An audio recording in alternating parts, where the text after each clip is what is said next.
So now we're going to show you how to transform your lounge into a spacious double bed. Now first of all, behind me you'll see we have some infill cushions and this piece here. Now all of these live in your garage, so you'll find them back there. Now the bits we don't need now are these bolsters on either side, as well as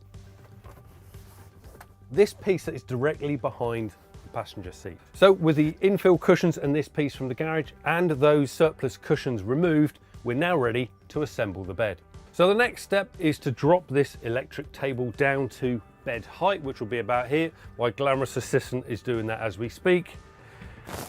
And then the table folds over. So this bit, pull out the metal bit, the metal support, fold down the table, and then this wooden section that you retrieve from the garage simply slots into place at the end. So one piece in there, the other piece in there. Right, so now we're ready to assemble the cushions.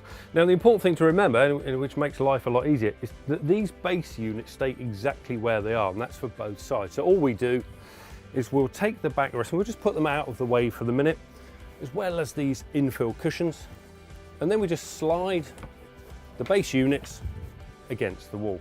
It's the same for this side as well. We'll remove the backrests, place them out of the way, and then just simply push the base cushions against the wall. The next cushion you'll need is the largest cushion. Now that was the backrest from that far side. Now this is easy to identify because it has this cutout on the cushion. So what we do is we make sure this lines up with the base unit cushions on the passenger side. We now need the widest infill cushion, and we'll put this at the far end. So now we need the backrest cushions. Now the easiest way to remember how to fit these is you have a rounded edge and a grey side edge to the upholstery.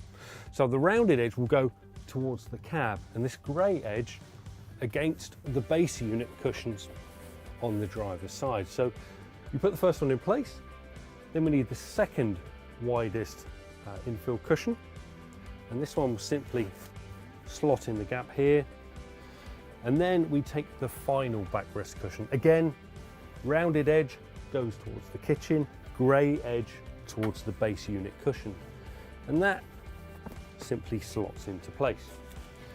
Now finally, we take the last infill piece, and this goes in the gap here.